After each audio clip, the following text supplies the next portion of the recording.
بسم اللہ الرحمن الرحیم۔ آج ہمارا درس نماز کے جماعت سے متعلق ہے۔ تو جماعت کی فضیلت کے سلسلے میں چند احادیث میں آپ کی خدمت میں ذکر کرتا ہوں۔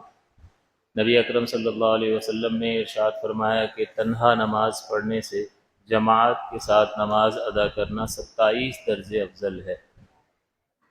تو اب اس سے انسان اندازہ لگا لے کہ تھوڑی سی محنت جو ہے وہ کس قدر بڑے فائدے کا باعث بن رہی ہے، لہٰذا اس فائدے کو حاصل کرنے کی کوشش کرنی چاہیے۔ کہاں 1 درجہ اور کہاں 27 گنا۔ تو عام طور پر بھی ہم دنیاوی معاملات میں اگر کسی چیز کا بہت زیادہ نتیجہ حاصل ہو رہا ہو تو ہم پھر تھوڑی سی مشقت، تھوڑی سی قربانی دے کر اس زیادہ نتیجے کو حاصل کرنے کی کوشش کرتے ہیں۔ تو اللہ اور اس کے پیارے حبیب مکرم صلی اللہ علیہ وسلم نے جب یہ بیان فرما دیا تو یہ حق ہے، اور اللہ تعالیٰ کی یہ خزانے بھرے پڑے ہیں، اس میں کوئی کمی نہیں ہے، اور وہ بہت زیادہ نوازنے والا ہے۔ لہٰذا ہمیں جماعت کا اہتمام کر کے اس زیادہ فائدے کو حاصل کرنے کی کوشش کرنی چاہیے۔ اس نیکی کا پتہ آخرت میں انسان کو جب چلے گا کہ جس وقت کوئی بھی چاہے کتنا ہی اپنا ہو، قریبی ہو، کسی کو ایک نیکی دینے کے لیے تیار نہیں ہوگا، اور یہ مضامین احادیث مقدسہ میں واضح طور پر بیان کیے گئے ہیں، تو اس وقت اس کا احساس ہوگا کہ یہ جماعت سے نماز ادا کرنا کس قدر اس شخص کے لیے، نمازی کے لیے فائدے کا باعث ہوا۔ دوسری حدیث میں نبی رحمت صلی اللہ علیہ وسلم نے فرمایا کہ جو شخص اچھی طرح طہارت کرے اور پھر نماز کے لیے چلے تو وہ جتنے قدم چلتا ہے اللہ تعالی ہر قدم کے بدلے میں نیکی لکھتا ہے، اس کا ایک درجہ بلند کرتا ہے اور اس کی خطاؤں کو معاف فرماتا ہے۔ اس کا مطلب آپ غور فرمائیے کہ یہ باعث فضیلت ہے کہ گھر ہی سے طہارت کا اہتمام کر کے نماز کی نیت سے بندہ نکلے تو ہر قدم پر نیکی ہے، درجات کی بلندی ہے اور خطاؤں کی معافی ہے۔ یہ بڑا زبردست اجر و ثواب ہے کہ درجہ بھی بلند ہو رہا ہے۔ تو درجہ بلند یوں ہی تو نہیں ہوتا، کچھ آپ کے ہمارے نامہ اعمال میں ہوگا، اس کی وجہ سے اللہ اپنے فضل سے درجہ بلند کرے گا۔ تو اس کا مطلب نامہ اعمال میں بہت زیادہ اضافے ہو رہے ہیں، نیکی لکھی جاتی ہے، یہ الگ بات ہے، درجہ بلند کیا جاتا ہے، یہ الگ بات ہے، اور خطائیں معاف کی جاتی ہیں، یہ ایک الگ فائدہ ہے۔ تو 3 طرح کے فائدے نبی مکرم صلی اللہ علیہ وسلم نے بیان فرمائے۔ تو اس کا یہ کیوں بیان کیے جا رہے ہیں؟ تاکہ ابھارا جائے، سننے والا جو ہے اس کے فوائد سے آگاہ ہو۔ اور سرکار نے یہ بھی فرما دیا کہ اگر تم جان جاتے کہ پہلی صف میں کیا ہے، کیا اجر ہے، تو پھر اس پہلی صف کے پانے کے لیے تم میں تلواریں نکل آتی، یعنی اتنا لوگ کوشش کرتے اس کے لیے کہ وہ لڑنے کے لیے تیار ہو جاتے۔ تو یہ اللہ کے حبیب نے فرمایا کہ اس قدر اجر ہے کہ اگر تم جان جاتے، یعنی تمہارے سامنے اس کا اجر رکھ دیا جائے، تو پھر تم میں سے ہر ایک شخص جو ہے وہ وقت پر آئے گا بھی اور اس کو حاصل کرنے کی کوشش کرے گا۔ لیکن کتنے لوگ اگر سارے ہی ٹائم پر آ جائیں تو اتنے ہی لوگ، جتنی گنجائش ہے 60-70 افراد کی، وہی کھڑے ہو سکتے ہیں، اس کے بعد تو نہیں۔ 100 افراد آ جائیں تو ظاہر ہے کہ 30 افراد بھی دوسری صف میں ہی، تو ہر ایک اس بدلے کو حاصل کرنے کی کوشش کرے گا۔ تو اس کا مطلب یہ ہوا کہ اگر یہ اجر، یہ بدلہ، یہ فائدہ اللہ ہمارے سامنے رکھ دے تو ہم اس بدلے کو دیکھ کر اس مشقت کو خود ہی اختیار کر لیں گے، پھر ابھارنے کی ضرورت نہیں پڑے گی۔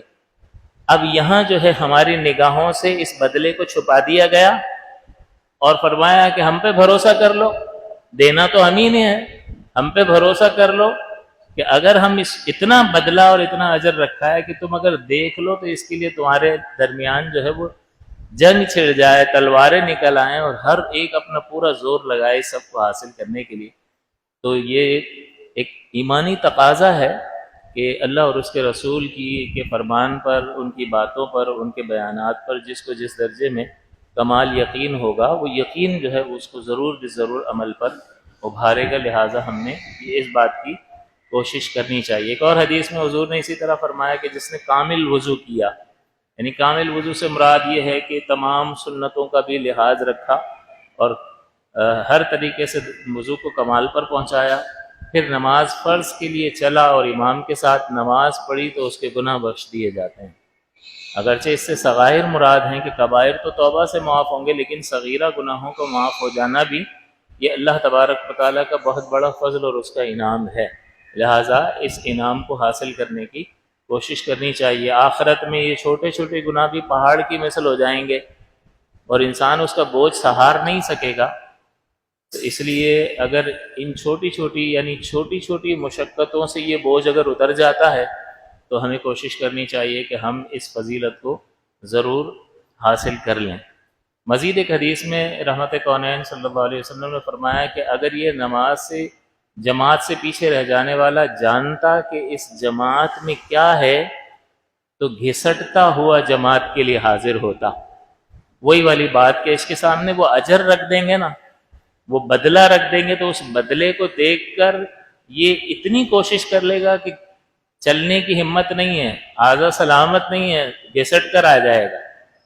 اس کا مطلب وہ انعام ایسا ہوگا کہ جو اس کو مائل کر دے گا۔ تو یہ بھی ایک سائیکولوجیکل کہ ہمارے ایمان کا اور ہمارے یقین کا امتحان ہے کہ بھئی اگر وہ جانتا نا کہ اس میں کیا ہے تو گھسٹتا ہوا آ جاتا۔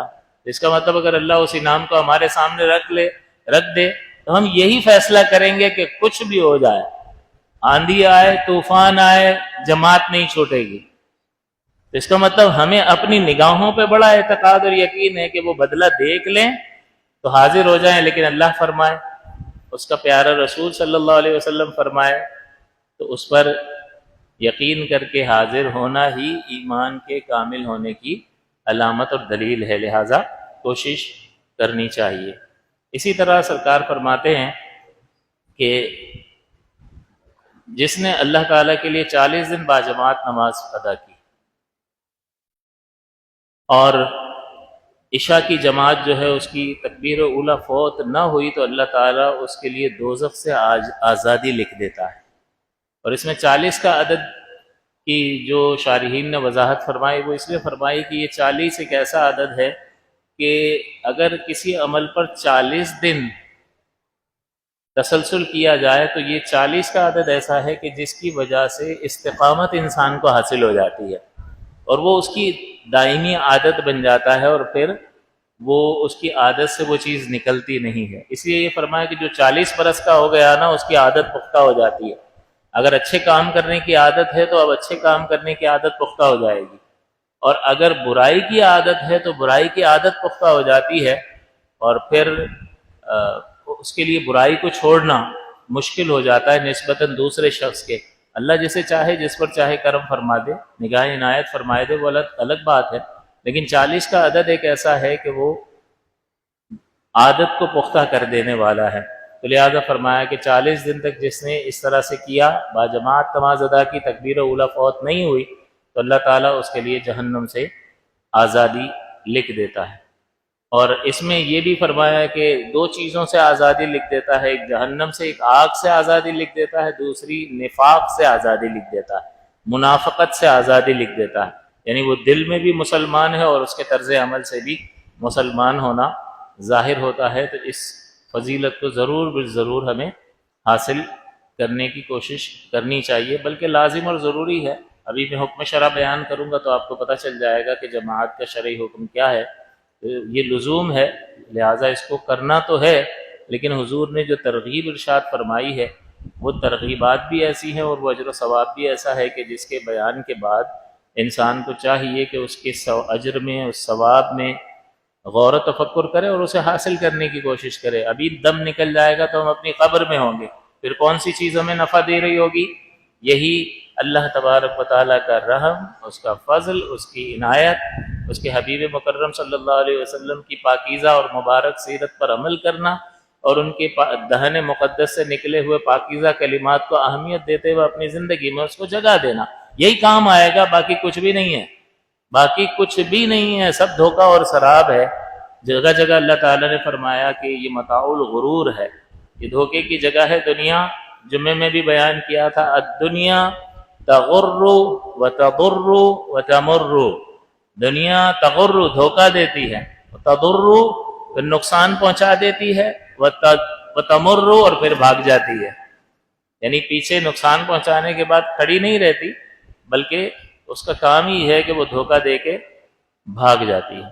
اسی طرح آخری حدیث کے حضور فرماتے ہیں کہ جس نے عشاء کی نماز باجماعت پڑھی تو گویا کہ اس نے آدھی رات عبادت کی۔ امام مسلم نے اس حدیث کو روایت کیا۔ اور جس نے فجر کی نماز باجماعت ادا کی اس نے آدھی رات گویا کہ قیام کیا۔ تو اس کا مطلب یہ ہوا کہ فجر اور عشاء کی نماز جو شخص باجماعت ادا کر لیتا ہے وہ پوری رات جو ہے گویا کہ اس کی عبادت میں متصور ہوتی ہے، اور اللہ تعالیٰ کے فضل سے اس کو اجر و ثواب حاصل ہوتا ہے۔ اب احکام ان حدیثوں پر ہمیں غور کرتے رہنا چاہیے، کیونکہ عمل پر طاقت حاصل کرنے کا جو سبب اور ذریعہ ہے وہ دو اسباب اور ذرائع ہیں۔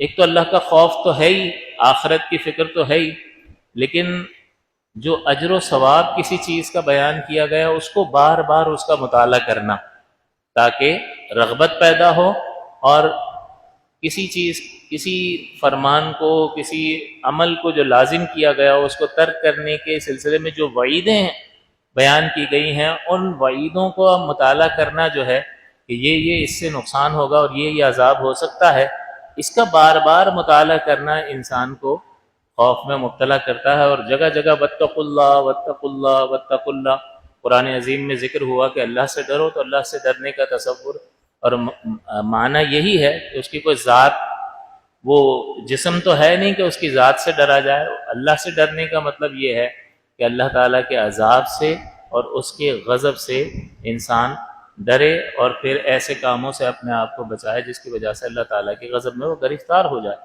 تو دو چیزیں ہیں، اجر و ثواب کا مطالعہ کرنا اور عذابات کا مطالعہ کرنا، یہ انسان کو ہمت دیتا ہے اور وہ عمل کی طرف مائل ہوتا ہے۔ تو یہی اسی حکمت کے تحت جو ہے ترغیب اور ترہیب کا سلسلہ شریعت مطہرہ نے جاری فرمایا، ایک حکم دے دیا، پھر اس کے کرنے کے لیے ابھارا، اجر و ثواب بیان کیا، بچنے کے لیے ابھارا کہ اس کا عذاب ذکر کر دیا، تاکہ انسان اس میں غور و تفکر کر کے اپنے آپ کو محفوظ کرے۔ احکام فقہیہ جماعت سے متعلق یہ ہیں کہ ہر عاقل بالغ پر اور قادر پر جماعت واجب ہے۔ اس بارے میں جماعت کے بارے میں مختلف اقوال ہیں، فرض سے لے کر فرض کفایہ، واجب، واجب کفایہ اور سنت اور مستحب تک کا قول ہے، لیکن ہمارے نزدیک مفتہ بھی قول یہی ہے کہ جماعت واجب ہے۔ اور واجب کا حکم آپ کو پہلے ہی بتا دیا ہے کہ وہ کرنا لازم ہوتا ہے، اور واجب کا ایک بار ترک گناہ صغیرہ ہوتا ہے، اور بار بار بغیر توبہ کے اس کو ترک کرنا، عادت بنا لینا، یہ اس صغیرہ کو کبیرہ میں تبدیل کر دیتا ہے۔ لہٰذا یہ جماعت واجب ہے اور ہمیں جماعت سے نماز ادا کرنی چاہیے۔ اب تھوڑی سی تفصیل میں آپ کو اس کی نقشے کی شکل میں سمجھا دیتا ہوں تاکہ یہ ذہن میں رہے کہ نمازیں جو ہیں، نمازیں کتنی ہیں، کتنی طرح کی ہیں، اور ان کی جماعت کا حکم کیا ہے۔ تو سب سے پہلے جمعہ اور عیدین کی نمازیں۔ جمعہ اور عیدین کی نماز کے لیے جماعت شرط ہے۔ اب شرط کا مطلب یہ ہے کہ یہ جماعت ہوگی تو نماز ہوگی، جماعت نہیں ہوگی تو نماز ہی نہیں ہوگی۔ تو اگر کسی شخص کی جمعے کی نماز نکل گئی، جماعت نکل گئی، تو کیا وہ الگ سے اپنی جمعے کی نماز پڑھ سکتا ہے؟ ظہر کو پڑھ سکتا ہے، لیکن جمعے کی نماز کیونکہ یہ بغیر جماعت کے نہیں ہو سکتی۔ پھر یہ سوال کہ کیا چند دو تین افراد کو کھڑا کر کے جمعہ پڑھ لے تو کیا ہو جائے گا؟ نہیں، جمعے کے لیے علیحدہ سے شرائط ہیں، وہ شرائط جب تک پوری نہیں ہوں گی تب تک جمعہ نہیں ہو سکتا ہے۔ تو لہٰذا جب تک جمعے کے لیے جماعت نہیں ہوگی تو جمعے کی نماز ہوگی ہی نہیں۔ لہٰذا اگر ایک مقام پر نکل گئی ہے تو اسے دوسری جگہ تلاش کر کے جمعہ ادا کرنا ہی ہوگا، کیونکہ جمعہ ادا کرنا فرض ہے۔ ہاں، پورے شہر میں ہر جگہ جمعہ ہو چکا، یا کسی ایسے مقام پر ابھی باقی ہے کہ یہاں سے نکلے تو وہاں نہیں پہنچ سکے گا، اتنا دور ہے، تو پھر ظاہر ہے کہ وہ معذور ہے، پھر تو وہ ظہر پڑے گا۔ لیکن اگر پہنچ سکتا ہے، اس کو پا سکتا ہے، تو اس پر اب بھی جمعہ پڑھنا ہی فرض رہے گا۔ اسی طرح عیدین کی نمازیں ہیں، عید الفطر کی، بقرہ عید کی نماز جو ہے اس کے لیے بھی جماعت شرط ہے، یعنی جماعت نہیں ہے تو عید کی نماز نہیں ہوگی۔ یعنی اگر کوئی نماز پڑھنے گیا اور جماعت نماز ہو چکی تھی تو وہ اکیلا پڑھ لے، عید کی نماز نہیں ہوگی۔ وہ چند 2-3 افراد کو ملا کر جماعت کر لے، جیسے ہم جماعت ثانیہ کر لیتے ہیں، اس طرح سے عید کی نماز نہیں ہوگی، کہیں اور تلاش کرے اور نماز ادا کرے۔ اس کے علاوہ جو دیگر نماز فرائض ہیں، دیگر فرائض، اس کا میں نے آپ کو بتا دیا کہ دیگر فرائض میں جماعت واجب ہے۔ واجب کا مطلب یہ ہوتا ہے کہ جماعت اگر جماعت کو حاصل نہیں کرے گا تو وہ گناہگار ہوگا، لیکن کیا نماز ہی نہیں ہوگی؟ نماز ہو جائے گی، اس لیے کہ شرط نہیں ہے بلکہ واجب ہے، اور واجب کے ترک کی وجہ سے عبادت بالکل ختم نہیں ہو جاتی، نماز ہو جائے گی لیکن بہرحال وہ شخص گناہگار ہوگا۔ اس کے علاوہ جو نماز ہے وہ تراویح ہے۔ تراویح میں آپ دیکھتے ہیں کہ جماعت سے نماز پڑھ رہے ہوتے ہیں، اور تراویح سنت موقدہ نماز ہے، تو اس میں جماعت جو ہے سنت کفایہ ہے۔ سنت کفایہ کا مطلب یہ ہوتا ہے کہ علاقے میں 1-2 جگہ پر ہو گئی، چند لوگوں نے جماعت قائم کر لی تو اب پورے علاقے والوں سے جماعت ساقط ہو گئی، لہٰذا اگر وہ اب اپنے گھر پر پڑھ رہے ہیں یا بغیر جماعت کے پڑھ رہے ہیں تو گناہگار نہیں ہوں گے، کیونکہ تراویح کی سنت سنت کفایہ ہے، اور کفایہ کا مطلب یہ ہوتا ہے کہ چند افراد ادا کر لیں تو دوسروں کے کندھے سے ذمہ ساقط ہو جاتا ہے۔ جیسے نماز جنازہ، نماز جنازہ فرض کفایہ ہے، تو چند افراد نے اگر ادا کر لی تو باقی کے کندھوں سے بھی ذمہ ساقط ہو گیا، لیکن جن جن کو اطلاع نہیں ان میں سے کسی نے بھی ادا نہیں کی تو سارے گناہگار ہوں گے، اور بعض نے ادا کر لی بعض نے نہیں کی تو پھر سب کے ذمے سے ساقط ہو گیا۔ اس کے علاوہ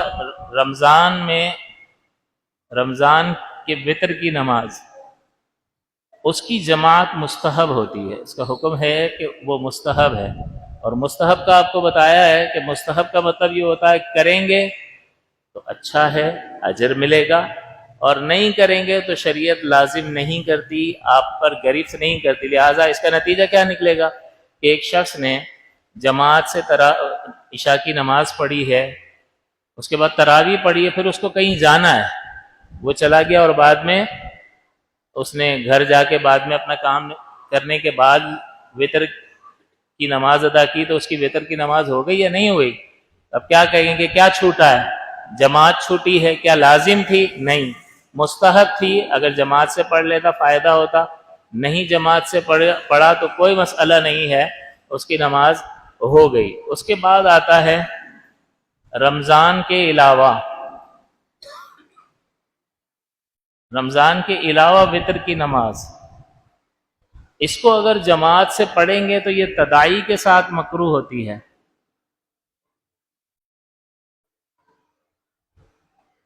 تداعی کا مطلب ہوتا ہے جس میں 3 سے زیادہ نمازی ہوں تو یہ مکروہ ہے، منع ہے، نہیں پڑھ سکتے ہیں، پڑھیں گے تو گناہگار ہوں گے، کراہت تحریمی ہے۔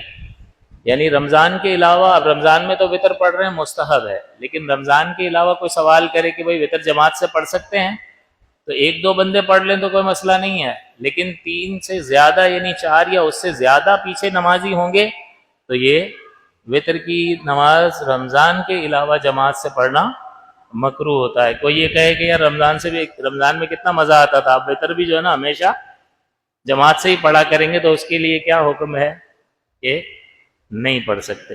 اس کے علاوہ نوافل جو ہیں ان کا حکم کیا ہے؟ تو نوافل کا پہلے حکم یہی تھا کہ تداعی کے ساتھ مکروہ ہے، نفل کی جماعت تداعی کے ساتھ مکروہ ہے، یعنی 3 سے زیادہ اگر نمازی ہوں تو یہ نفل کی جماعت مکروہ ہے، لہٰذا صلاۃ و تسبیح جماعت کے ساتھ مکروہ ہوگی۔ اس کے علاوہ آپ کوئی اور نماز پڑھ رہے ہیں یہ مکروہ ہوگی، لیکن اس میں سمجھنے کی بات یہ ہے اب یہ فتویٰ اس پر نہیں دیا جاتا بلکہ اب علماء نے اجازت دے دی۔ وجہ اس کی یہ ہے کہ پہلے اس کو منع اس لیے رکھا تھا کہ پہلے لوگ فرائض کی نمازیں جماعت، فرائض جو ہے وہ باجماعت ادا کرتے تھے، تو فقہا نے منع کر دیا کہ نفل کی جماعت تداعی کے ساتھ اہتمام کے ساتھ نہ کرو، ورنہ فرض کی جماعت کی اہمیت ان کے دلوں سے نکل جائے گی، تو اس لیے منع کر دیا، اس کو مکروہ رکھا، نفل کی جماعت مکروہ ہے۔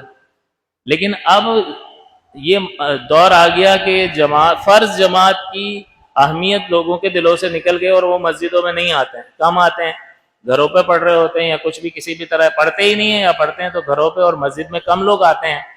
تو اس درجے میں جماعت کی اہمیت جو پہلے انہیں حاصل تھی، جو پہلے تھی، وہ اب نہیں ہے۔ لہٰذا اب اجازت دے دی کہ کم سے کم اس جماعت کے بہانے مسجد میں تو آ رہا ہے نا، تو جماعت کی اجازت دے دو تاکہ مسجد میں آ جائے، تو پھر مسجد میں جب آ جائے گا تو فرض کی بھی ہمت اس کو حاصل ہوگی اور یہ باعث بنے گا فرائض میں شمولیت کے لیے۔ لہٰذا اب یہ مکروہ نہیں ہے، یہ پہلے کے اعتبار سے ایسا تھا۔ اسی طرح سورج گرہن، اس کی جماعت سنت ہوتی ہے، اور چاند گرہن جو ہے اس کی جماعت مکروہ ہے تداعی کے ساتھ۔ یہ ساری نمازیں آ گئیں، اب کوئی نماز بچی نہیں ہے اس میں۔ تو اگر آپ نمازوں کے اعتبار سے دیکھیں کہ جمعہ اور عیدین میں لازم ہے، بغیر جماعت کی نماز ہی نہیں ہوگی۔ دیگر فرائض میں واجب ہے، نماز تو ہو جائے گی لیکن واجب کا ترک گناہ ہوتا ہے۔ تراویح میں سنت کفایہ ہے، بعض نے پڑھ لی تو سب کے ذمے سے ساقط ہو گئی۔ رمضان کے وتر کی جماعت مستحب ہے، پڑھیں گے تو اچھا ہے، ورنہ شریعت لازم نہیں کرتی۔ رمضان کے علاوہ وتر کی جماعت مکروہ ہے۔ نوافل کی جماعت پہلے مکروہ تھی، اب علماء نے اجازت دے دی۔ سورج گرہن کی جماعت سنت ہے، اور چاند گرہن کی جماعت جو ہے وہ مکروہ ہے تداعی کے ساتھ۔ یعنی چاند گرہن میں بھی ایسا ہی ہے کہ اگر 3 سے زیادہ مقتدی ہوں گے تو پھر نماز یہ جماعت مکروہ ہوگی۔ اب ایک شخص نماز پڑھنے کے لیے آ گیا، وضو خانے پر بیٹھا ہوا ہے۔ اب سنت مبارکہ یہ ہے کہ 3 بار اعضاء کو دھوئے وضو میں، یہ سنت ہے۔ تو اگر وہ 3 بار دھوتا ہے تو اس کی رکعت نکل جاتی ہے، تو کیا کرنا چاہیے؟ تو اس کو رکعت حاصل کرنی چاہیے اور اعضاء کو ایک بار دھونا چاہیے۔ یہ فقہا نے لکھا کہ وہ رکعت کو بچا لے اور اعضاء ایک ہی بار دھوئے اور جلدی سے جماعت میں شامل ہو جائے۔ لیکن اس کے برعکس اگر یوں ہو کہ تکبیر اولیٰ فوت آ جائے گی، امام صاحب جو ہے وہ رکوع میں چلے جائیں گے، تکبیر اولیٰ اس سے فوت ہو جائے گی، تو اب وہ 3 بار اعضاء دھوئے یا امام کے رکوع میں رکوع میں جانے سے پہلے شامل ہو جائے، تو پھر اس کے لیے حکم یہ ہے کہ یہ 3 بار اعضاء کو دھوئے اور پھر شامل ہو، کیونکہ رکوع میں بھی اس کی رکعت شمار ہو جائے گی یا نہیں، اس کی رکعت شمار ہو جائے گی۔ لہٰذا اب اس کے لیے بہتر یہی ہے کہ وہ 3 بار اعضاء کو دھوئے، کامل وضو کرے اور پھر نماز میں شامل ہو جائے۔ جماعت ثانیہ، دوسری جماعت کرنا جو ہے، تو دیکھیں یہ دوسری جماعت کرنا ویسے جائز ہوتا ہے، لیکن جیسے یہ نماز ہے، محلے کی مسجد ہے، اس میں ایک امام مقرر ہے اور اس میں سنت طریقے پر اذان اور اقامت کے ساتھ نماز ہو چکی ہو، تو پھر اسی ہیئت پر، اسی شکل پر دوسری جماعت قائم نہیں کر سکتے۔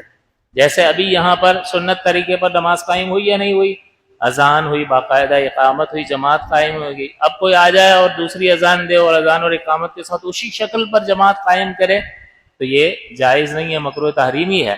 ہاں، اگر جماعت کرنی ہے تو اس کی عادت نہیں بنانی چاہیے۔ کبھی کبھار اگر مسئلہ ہو گیا، چند لوگ جمع ہو گئے، جماعت نکل گئی ہے، تو کسی کونے میں وہ نماز ادا کریں گے، یہاں بیچ میں کھڑے نہیں ہوں گے۔ تو یہ بھی بیچ میں کھڑے ہو کر بھی، اس طرح امام کی جگہ پر کھڑے ہو کر بھی پڑھانا جو ہے اسی ہیئت پر نماز پڑھانا ہے، لہٰذا وہ یہاں نہیں کھڑا ہوگا، دوسرے مقام پر کھڑا ہو کر نماز ادا کرے گا۔ تو یہ جماعت ثانیہ کا مسئلہ ہوتا ہے کہ وہ اگر کرنی بھی ہے تو ہیئت اولیٰ پر یہ نہیں کر سکتا ہے۔ پھر جماعت اگر نکل گئی تو کیا دوسری مسجد میں ہم ڈھونڈنے جائیں؟ نہیں، ڈھونڈنا ضروری نہیں ہے، ڈھونڈنا مستحب ہے۔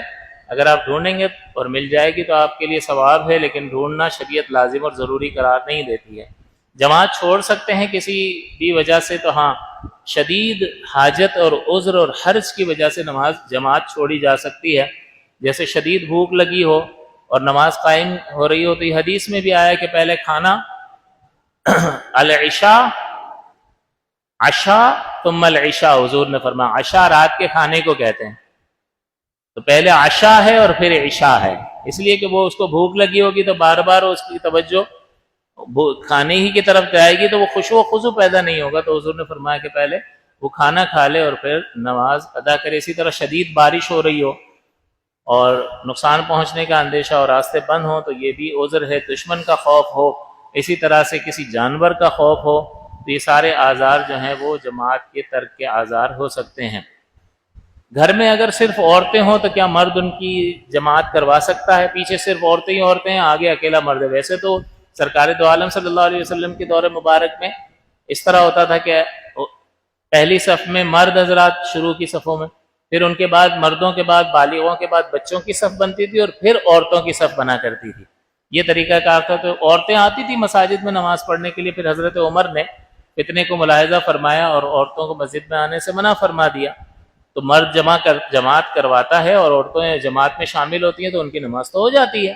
تو مرد جماعت کروا سکتا ہے، لیکن کبھی ایسا ہو کہ پیچھے صرف عورتیں ہی عورتیں ہیں اور یہ اکیلا مرد ہے تو یہ نماز کروا سکتا ہے یا نہیں؟ تو یہ جماعت کروانا جائز نہیں ہے. صرف ایک صورت میں جائز ہے کہ وہ جتنی بھی عورتیں پیچھے کھڑی ہوئی ہیں وہ اس کی محرم ہو، بہنیں ہوں، خالہ ہو، پھوپھی ہو، والدہ ہو، تو پھر یہ اکیلا کھڑا ہو جائے، پیچھے عورتیں ہو، نماز ہو جائے گی. یا بیوی ہو اور یہ آگے کھڑا ہے اور وہ تراویاں پڑھ رہے ہیں گھر میں، بیوی پیچھے کھڑی ہے اور حضرت صاحب آگے کھڑے ہیں اور جماعت سے تراویح پڑھ رہے ہیں، تو یہ نماز ہو جائے گی. تو پیچھے صرف عورتیں ہوں تو محرم ہوں یا بیوی ہو تو جماعت کروانا جائز. لیکن اگر اس کے علاوہ عورتیں ہوں گی تو پھر صرف عورتیں ہوں گی تو جماعت جائز نہیں ہے. کم سے کم ایک آدمی ہونا، امام ہو ایک آدمی اور پھر عورتیں ہوں تو یہ ہو سکتا ہے.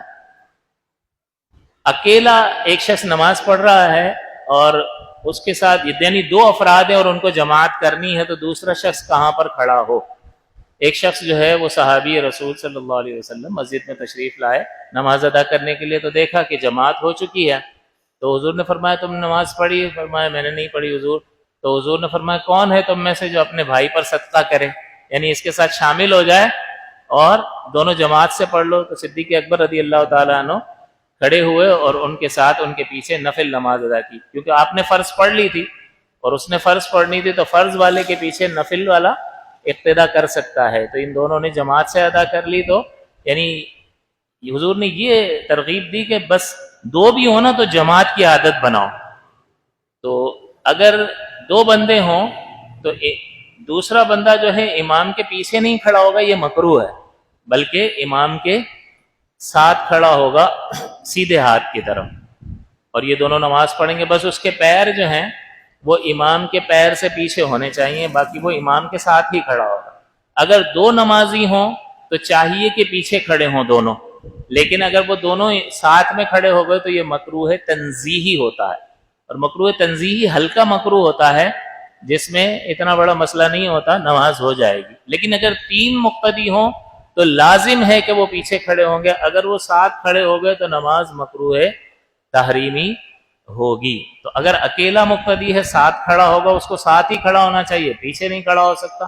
دو ہوں گے تو پیچھے کھڑا ہونا چاہیے، لیکن ساتھ کھڑے ہو گئے تب بھی ہو جائے گی مکروہ تنزیہی، ہلکا مکروہ. لیکن تین ہوں تو ساتھ نہیں کھڑے ہو سکتے، ان کو پیچھے ہی کھڑا ہونا ہوگا، ورنہ نماز مکروہ تحریمی ہوگی. پہلی صف جو ہے وہ دیگر نمازوں میں پہلی صف افضل ہوتی ہے اور نماز جنازہ میں سب سے آخری صف جو ہے وہ افضل ہوتی ہے. تو جنازہ ہو رہا ہو تو آگے بڑھنے کی ضرورت نہیں ہے، ٹھیک ہے لوگ کھڑے ہو رہے ہیں کھڑے ہوں، آگے بڑھنے کی کوشش نہ کریں. اگر آپ کو پیچھے جتنی جگہ ملے گی اتنا آپ کے لیے زیادہ باعث اجر ہوگا. عورت اگر مرد کے برابر کھڑی ہو جائے تو اس کے لیے شرائط ہوتی ہیں کہ دونوں کی ایک ہی نماز ہو اور وہ ایک ہی نماز پڑھ رہے ہوں. عورت مشتہات ہو، بالغہ ہو یا مشتہات ہو، اور ان کا جسم ٹچ کر رہا اور ایک رکن میں وہ اس طرح سے ساتھ مل کر کھڑے ہو جائیں تو پھر مرد کی نماز فاسد ہو جاتی ہے. اور بھی شرائط ہیں، تو بس اس کو اتنا یاد رکھیں کہ عورت مرد کی محاذات میں کھڑی ہو جائے نماز میں، تو چند شرائط کے ساتھ اگر وہ بھی پائی جائیں گی تو مرد کی نماز فاسد ہو جائے گی. یہ چند بنیادی ضروری معلومات تھیں جو میں نے آپ کی خدمت میں ذکر کی. اس کو آپ یاد رکھیں. انشاءاللہ اگلے درس میں یا تو مقتدی کی اقسام ہم ذکر کر کے جماعت کا بیان مکمل کر لیں گے، یا پھر میرا ارادہ یہ بھی ہے کہ ہم قربانی کے مسائل بیان کر لیں تاکہ 3-4 اتوار جو ہے آگے جو آ رہے ہیں ان 3-4 اتواروں میں قربانی سے متعلقہ سارے مسائل ذکر ہو جائیں، تو دیکھیں گے موقع کی مناسبت سے کہ اگر زیادہ اتواریں آ رہی ہوں گی تو اگلا اتوار جو ہے اس مضمون کو مکمل کر لیں گے اور پھر قربانی کے مسائل شروع کریں گے، اور اگر 3 اتوار بھی ہوں گے تو قربانی کے مسائل کل 3 ہیں، یعنی اگلا اس کے بعد 2، تو پھر تو قربانی کے مسائل ہونے چاہیے، کیونکہ تھوڑے تھوڑے مسائل ذکر کر کے ہم آخر 3 ہفتوں میں اس کو انشاءاللہ العزیز مکمل کر لیں گے، تاکہ پہلے بھی کئی بار بیان کیا ہے لیکن ظاہر ہے کہ وہ وقت بیچ میں گزر جاتا ہے اتنا تو ذہن سے چیزیں نکل جاتی ہیں، تو اس کو دوبارہ جو ہے وہ حاضر کرنے کے لیے انشاءاللہ بیان کر دیا جائے گا۔ اللہ تعالی ہم سب کو عمل کی توفیق عطا فرمائے، آمین، وآخر دعوایا ان الحمد للہ رب العالمین۔